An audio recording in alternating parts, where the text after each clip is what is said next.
हर हर महादेव। कैसे हैं आप सब? मैं जितेंद्र, बीजे भोजपुरी में आपका स्वागत है। आज हम इस वीडियो में बात करने आए हैं पावर स्टार पवन सिंह के बारे में, जो कि काफी सारा रिकॉर्ड उनके नाम तो है ही है, लेकिन अब बहुत सारा रिकॉर्ड और नाम उनके होने वाला है। पहले तो एक बात बता दे, पहले ही फर्स्ट रिकॉर्ड अभी फिलहाल में जो पवन सिंह जी का पॉडकास्ट रिलीज हुआ है, जो कि शुभांकर मिश्रा के चैनल पर, वो एकदम अपने आप में एक रिकॉर्ड हासिल कर दिया है। वैसे मतलब बता दे कि जो भोजपुरी इंडस्ट्री में मतलब बहुत सारे लोग हैं, उनका गाना नहीं चलता है एक दिन में जितना मिलियन, 3 मिलियन प्लस हो गया है उनका इंटरव्यू, जो कि 2 घंटे का है। हम बता दें कि 3 मिनट का गाना भोजपुरी का, जो कि एक दिन में 3 मिलियन क्रॉस नहीं कर पाता है, उनका 2 घंटा का इंटरव्यू क्रॉस कर गया है 3 मिलियन। ये एक अपने आप में तो रिकॉर्ड ही है भाई साहब। आप सब इस विषय में क्या कहते हैं? कमेंट सेक्शन में कमेंट करके जरूर बताइएगा। चलिए और सारी हम आपको बात बताते हैं।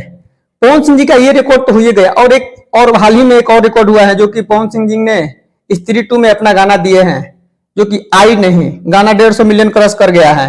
ये भी एक आप में बड़ा रिकॉर्ड है, इसलिए हम इसको रिकॉर्ड बोल रहे हैं, क्योंकि पवन सिंह ने बॉलीवुड में अपना गाना दिए हैं। फर्स्ट गाना मतलब पवन सिंह जी अपना बॉलीवुड का दिए हैं, और वो भी मतलब सुपर डुपर हिट रहा। कहीं पे भी अगर स्त्री 2 का मतलब प्रमोशन करने के लिए राजकुमार राव जी जाते हैं या श्रद्धा कपूर जी जाती हैं, मतलब पवन सिंह जी का नाम उसमें आ ही जाता है।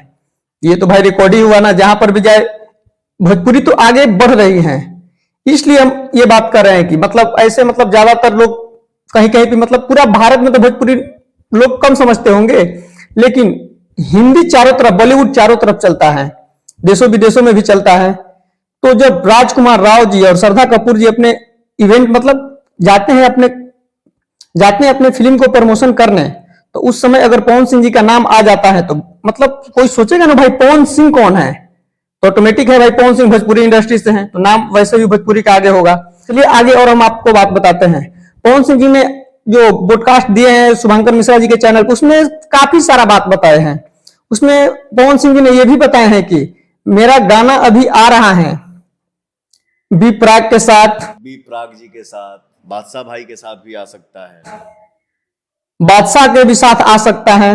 अब लग रहा है कि भोजपुरी से प्लान करके पवन सिंह बॉलीवुड में चले गए हैं। आप सब इस विषय में क्या कहते हैं? लेकिन ऐसी बात नहीं है। पवन सिंह जी ये भी बताए हैं कि मतलब उनका फिल्म का शूटिंग तो चल ही रहा है, लेकिन उन्होंने कुछ टाइम निकालकर अब उनका नवरात्रि सॉन्ग भी शूट करना है। बहुत सारी कंपनियों से उनका नवरात्रि सॉन्ग भी आने वाला है। एक बार आप पवन सिंह जी के मुख से खुद ही सुन लीजिए। कुछ देवी गीत का शूट कर लूं, गा लूं, कुछ लोकगीत, बहुत कंपनी का।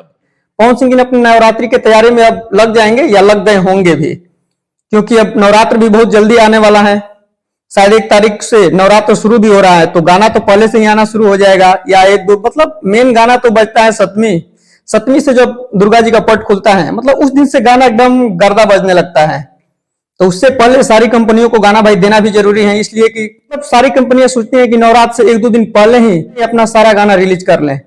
ये सही बात भी है। और लास्ट में आ जाता है पवन सिंह जी का एक विदाई सॉन्ग।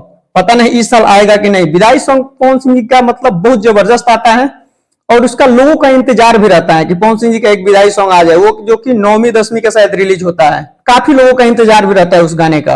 आप सबको वो गाना कैसा लगता है? कमेंट सेक्शन में कमेंट करके जरूर बताइएगा। इस वीडियो में एक बात और हम आप सबको बता दें कि नवरात्रि गाना आना भी शुरू हो गया। एक राकेश मिश्रा जी का गाना आया हुआ है नवरात्रि सॉन्ग, जो कि रिलीज हो गया है। गाना एकदम जबरदस्त है। उस एल्बम का नाम है, खुद ही आप स्क्रीनशॉट देख लीजिए, उसको लिखे अरुण बिहारी जी, और छोटू रावत जी इसमें म्यूजिक दिए हैं। गाना एकदम जबरदस्त है। इस पर हम एक वीडियो बनाएंगे। फिलहाल अभी तक के लिए बस इतना ही। वीडियो को लास्ट तक देखने के लिए धन्यवाद। जाते जाते चैनल को सब्सक्राइब करके जरूर जाइएगा।